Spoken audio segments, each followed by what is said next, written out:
Futurists tell us in the next 20 years, humanity will see more changes than we've seen collectively in the past 300. And it's up to all of us to help navigate these changes. The issues for firefighters are becoming much more complicated in terms of their safety. No longer can they assume that buildings are built well and in a compliant fashion and that they have an understanding of how they'll perform in a fire. They're really being presented with all of these sort of never before seen responses to fire in buildings, which makes their role very, very difficult. Firefighters are the ones that have to respond to the effects of climate change, and along that journey we have to actually make sure that we're reducing our footprint on the environment.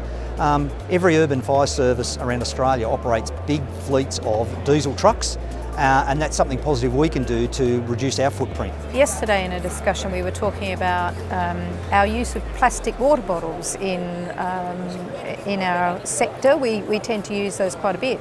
So you have a training night and you might have 100 members and everybody has a water bottle, and you do that once a week.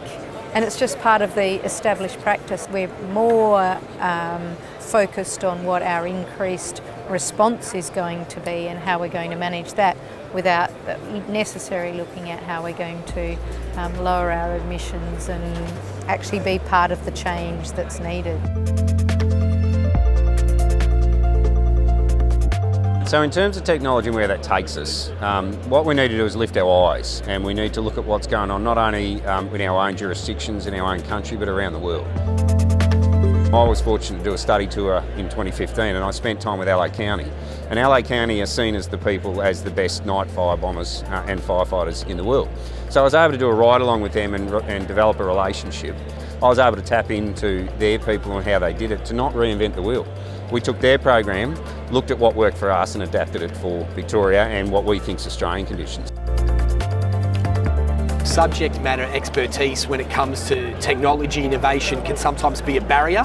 So an organisation like State Emergency Service, whilst there's an appetite to be progressive and to use technology and innovate, sometimes that subject matter expertise might not necessarily be embedded in the culture, and it's great to look outside of your own organisations for people to do this day in, day out, do it exceptionally well, and harness that knowledge to bring back into the organisation.